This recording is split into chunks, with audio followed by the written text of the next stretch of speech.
नमस्कार, आप देख रहे हैं आज तक। आपके साथ मैं हूं सईद अंसारी। विराम एजेंडा सस्टेनेबिलिटी। स्वागत है आपका। संयुक्त राष्ट्र के बनाए टिकाऊ विकास के 17 लक्ष्यों में SDG 15 का एक हिस्सा है इकोसिस्टम और बायोडायवर्सिटी की सुरक्षा और इससे हो रहे नुकसान को रोकना और पलटना। पृथ्वी पर जीवन की विविधता और परिवर्तनशीलता ही बायोडायवर्सिटी है। अगर ये अधिक है तो इकोसिस्टम में अलग अलग प्रजातियों की आबादी बढ़ेगी और अगर ये कम है तो सीमित विविधताओं की ही कुछ प्रजातियों की आबादी होगी। वैज्ञानिकों का अनुमान है कि धरती पर पौधों और जानवरों की संख्या लगभग 87 लाख प्रजातियों की। हालांकि अभी तक लगभग 12 लाख प्रजातियों की ही पहचान हुई है। इनमें से अधिकतर कीट पतंगे हैं, मतलब लाखों जीव अभी तक रहस्य बने हुए हैं। और ये सच है कि सभी प्रजातियों में मनुष्य सबसे उत्तम है। पिछले 50 वर्षों में तो इंसानों की आबादी दोगुनी हो गई और जैसे जैसे धरती पर इंसानी दखल बढ़ रहा है वैसे वैसे धरती पर मौजूद वनस्पति और जीवों की प्रजातियों का अस्तित्व खतरे में पड़ रहा है। मोबियस फाउंडेशन के साथ इंडिया टुडे ग्रुप का अभियान विराम एजेंडा सस्टेनेबिलिटी इस दिशा में प्रभावी उपाय करने के लिए सामूहिक प्रयास और प्रतिबद्धता की जरूरत का एहसास कराता है। तो आज के हमारे इस शो में हम इंसानी आबादी की असंतुलित वृद्धि और उससे जैव विविधता को हो रहे नुकसान और उसकी भरपाई की करेंगे बात।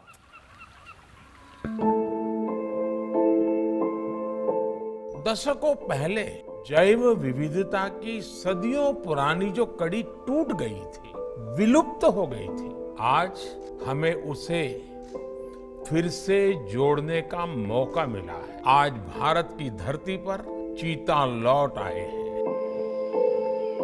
प्रोजेक्ट चीता के तहत पीएम मोदी ने दशकों पहले टूट चुकी कड़ी को जोड़ने की बात की, मगर हमारी बायोडायवर्सिटी में लाखों ऐसी कड़ियां हैं जिनकी बदौलत धरती पर जीवन का अस्तित्व है। बैक्टीरिया जैसे सूक्ष्म जीव कार्बनिक पदार्थों को पोषक तत्वों में तोड़ते हैं, जिनसे मिट्टी की उर्वरता है, अलग अलग पेड़ पौधे और फसलें हैं। मनुष्य और बाकी प्रजातियों के पोषण और औषध की उपलब्धता है। मिट्टी में मौजूद ये सूक्ष्म जीव हमारे ग्रह की जैव विविधता का अहम हिस्सा हैं। पक्षी और परागणकारी जीव, मछलियां और समुद्री जीव, जंगलों में शेर बाघ समेत शाकाहारी और मांसाहारी पशु, पौधे और महासागर जो कार्बन डाइऑक्साइड को सोखकर प्रमुख कार्बन सिंक का काम करते हैं। सभी से हमारी जैव विविधता है, जिससे हमारे पारिस्थितिकी तंत्र या इकोसिस्टम्स का निर्माण हुआ है और हमारी धरती पर जीवन का अस्तित्व है, जिसमें हमारा आवास और हमारी सुरक्षा भी है।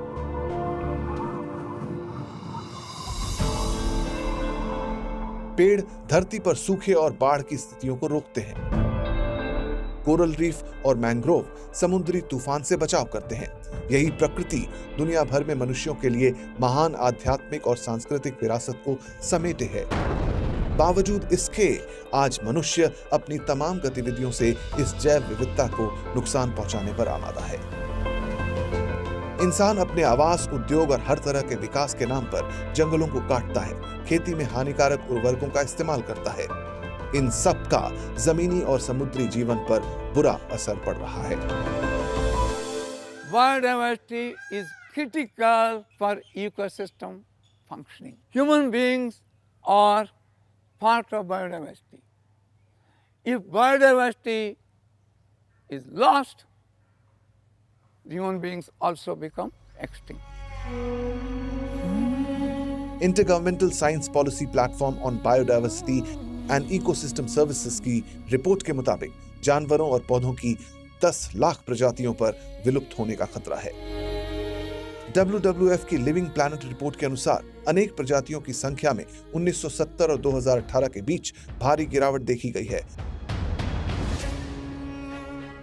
नदियों और जलाशयों में रहने वाले जंतुओं की आबादी में सबसे ज्यादा 83% की गिरावट आई है। 2016-17 के दौरान ग्रेट बैरियर रीफ में मौजूद आधे से ज्यादा कोरल्स का नाश हो गया, जिससे समुद्री तापमान बढ़ रहा है। करंट बायोलॉजी में छपी एक रिसर्च बताती है कि तापमान बढ़ने से ग्रीन सी में मौजूद कछुओं की आबादी मादा कछुओं में बदल रही है। नए सर्वे बताते हैं कि डूम्सडे ग्लेशियर कहा जाने वाला अंटार्कटिक ग्लेशियर का हिस्सा थ्वेट्स ग्लेशियर पिघलने की कगार पर है। गुजरात राज्य के आकार का ये ग्लेशियर पिघला तो कैसी तबाही आ सकती है, इसकी कल्पना करना मुश्किल है। अब बातें और योजनाएं बनाने का नहीं, वक्त आ गया है कदम उठाने का, बायोडायवर्सिटी को हुए नुकसान की भरपाई करने का। नहीं तो हमारी आने वाली पीढ़ी के पास न भोजन होगा, न जीवन जीने के लिए जरूरी दूसरे संसाधन। If there is a loss of biodiversity, you find there is increase in the transmission of zoonotic diseases from animals to the human beings, like COVID-19. Biodiversity के नुकसान को रोकने और पलटने के समझौते पर सहमत होने वाले 190 देशों में शामिल हमारे देश भारत COP15 की मॉन्ट्रियल में हुई बैठक में जैव विविधता के संरक्षण के लिए समर्पित कोष बनाने की मांग की है। लाइफ मिशन लॉन्च हो, साल 2030 तक 30% जैव विविधता बचाने पर जोर, या ग्लोबल बायोडायवर्सिटी फ्रेमवर्क के तहत 4 बड़े और 23 छोटे लक्ष्य। We all acknowledge the credible action is the source of strength and optimism in facing all global challenges, including biodiversity. We are forging ahead in our efforts. Our forest and tree cover is steadily rising together with our wildlife population. I reiterate that what is needed today is mindful and deliberate utilization instead of mindless and destructive consumption. कोशिश हर स्तर पर हो रही है, लेकिन यह भी सच है कि इंसानी आबादी की बढ़ती खपत और लालच के परिणाम में बढ़ते तापमान और जलवायु परिवर्तन का असर हमारी जैव विविधता पर पड़ रहा है, और इसके सबूत भारत में भी दिखाई देते हैं। Centre for science and environment की 2021 की रिपोर्ट के अनुसार हमारे देश भारत में 4 जैव विविधता हॉटस्पॉट हैं, और इन क्षेत्रों का 90% हिस्सा खोसा गया है। इंडो बर्मा हॉटस्पॉट ने तो वनस्पति क्षेत्र का 95% खो दिया है, और इन 4 हॉटस्पॉट्स में 25 प्रजातियां भी पूरी तरह से विलुप्त हो चुकी हैं। प्रत्येक डिग्री सेल्सियस तापमान बढ़ने से वन्य जीवों के नुकसान और लोगों पर पड़ने वाले असर में वृद्धि होती है। WWF इंडिया की साल 2022 की रिपोर्ट के मुताबिक बीते 50 सालों में देश में मधुमक्खियों और कछुओं की 17 प्रजातियों की आबादी में गिरावट देखी गई है। रिपोर्ट में पाया गया है कि हिमालयी क्षेत्र और पश्चिमी घाट बायोडायवर्सिटी हॉटस्पॉट की हानि के मामले में देश के प्रमुख क्षेत्रों में से हैं, जहां तापमान में वृद्धि होने पर जैव विविधता के नुकसान बढ़ने की आशंका है। International union for conservation of nature Bharat में 1212 पशु प्रजातियों की निगरानी करता है, जिसमें से 148 प्रजातियों पर विलुप्त होने का खतरा है। इनमें 69 स्तनधारी, 23 रेंगने वाली और 56 उभयचर प्रजातियां हैं।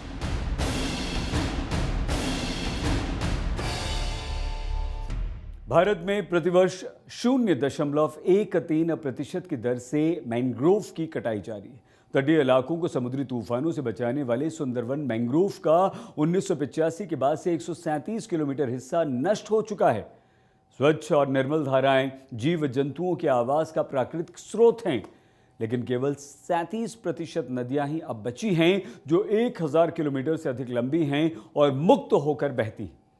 भारत में बाकी नदियां प्रदूषित हैं, लिहाजा उसके अंदर पनपने वाले जीव जंतुओं का अस्तित्व खत्म हो रहा है। वन्यजीव और वनस्पति प्राकृतिक विविधता की सबसे महत्वपूर्ण कड़ियां हैं। यदि इनकी अलग अलग प्रजातियां और आबादी यूं ही सिमटती रही, उनके परिवेश यूं ही लुटते उजड़ते रहे और ये प्रजातियां यूं ही विलुप्त होती रहीं, तो समझिए इकोसिस्टम का तख्ता पलट करीब है। मगर क्या हम ऐसा होने दे सकते हैं? कभी नहीं।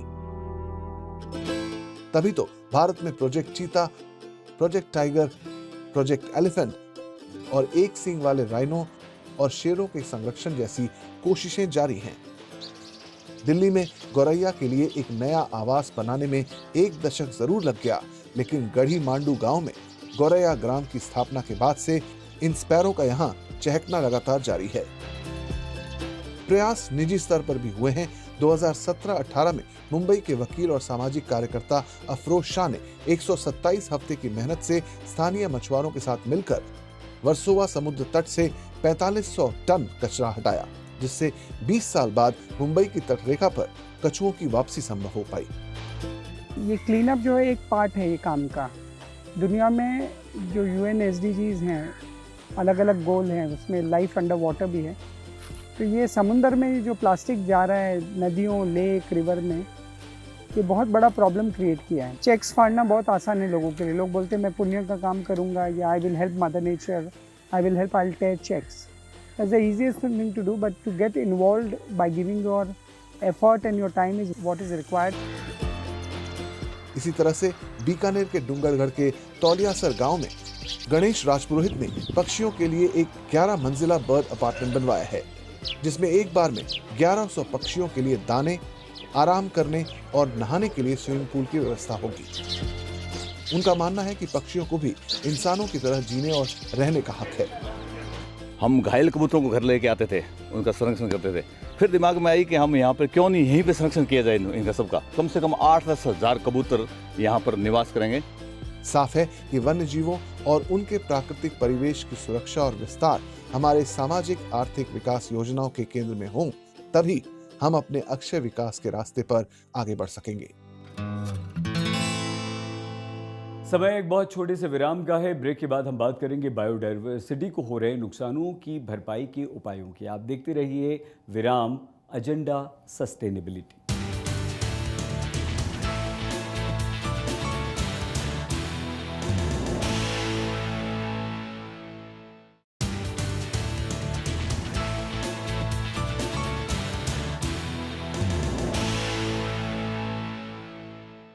स्वागत एक बार फिर से आपका। आप देख रहे हैं विराम और हम बात कर रहे हैं बायोडायवर्सिटी लॉस और उसकी भरपाई की। समय है प्लांट्स और वाइल्ड लाइफ को हुए नुकसान को पलटने के तरीकों को जानने का। हमारे साथ जाने माने एक्सपर्ट्स इस समय मौजूद हैं। वैज्ञानिक और संरक्षणवादी डॉक्टर YV झाला इस समय मौजूद हैं और साथ ही wild life trust of India के कार्यकारी निदेशक विवेक मेनन जी और मोबियस फाउंडेशन के CEO डॉक्टर राम बूझ भी हमारे साथ जुड़ चुके हैं।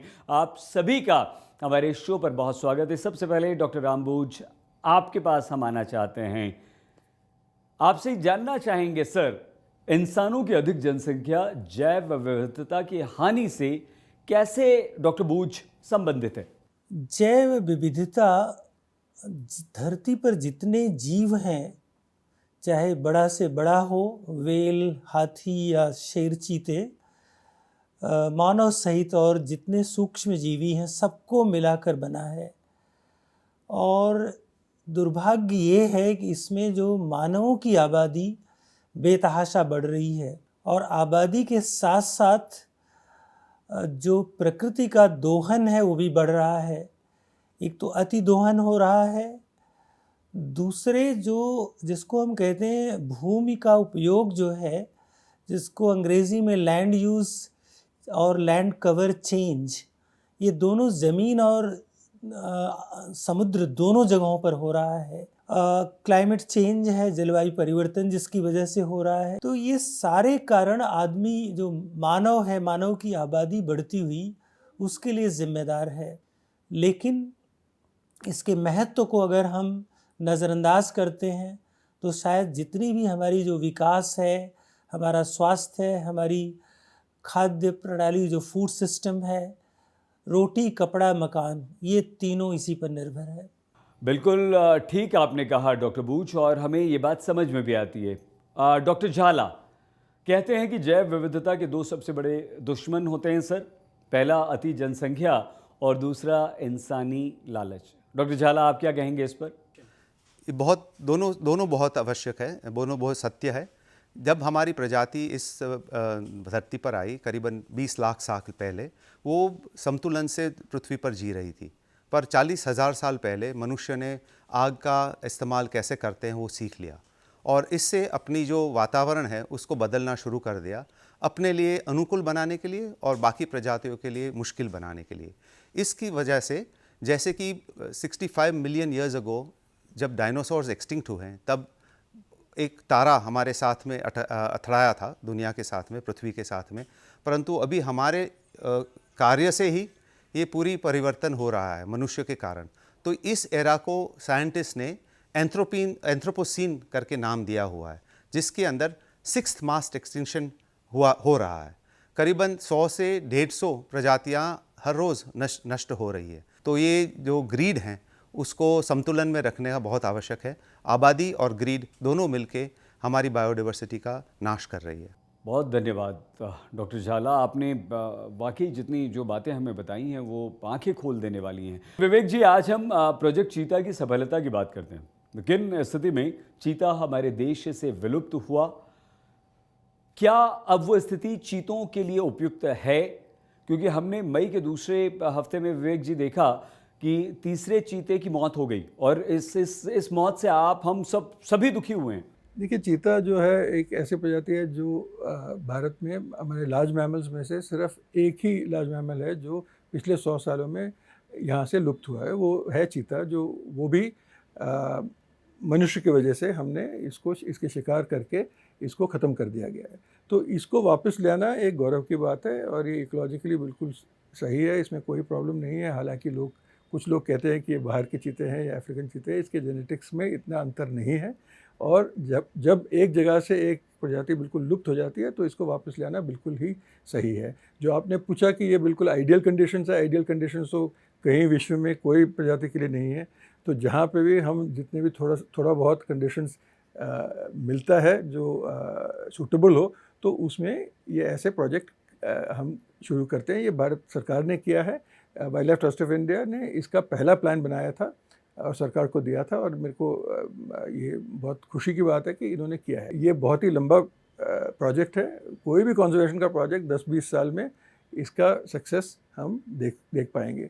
तो इसके लिए थोड़ा सा पेशेंस चाहिए और इसके लिए थोड़ा सा अच्छा साइंस यूज़ करना चाहिए। आप सभी विद्वानों, एक्सपर्ट्स का आज तक के साथ विराम एजेंडा सस्टेनेबिलिटी के साथ जुड़ने के लिए बहुत धन्यवाद, बहुत बहुत शुक्रिया आप सभी का। अंतर्राष्ट्रीय मंच पर भारत का एक ही पक्ष है कि जैव विविधता को हुए नुकसान की भरपाई में विकसित देशों को और बड़ी भूमिका अदा करनी चाहिए और हर देश को उसकी स्थिति के हिसाब से अपने लक्ष्य तय करने की आज़ादी मिलनी चाहिए। समय है हमें भी इस प्रयास में भागीदार बनने का। इसके लिए आप और हम क्या कर सकते हैं? हमें सिर्फ 4R से मतलब रिड्यूस, रीयूज, रिसाइकल और रीजनरेट को अपनाना है।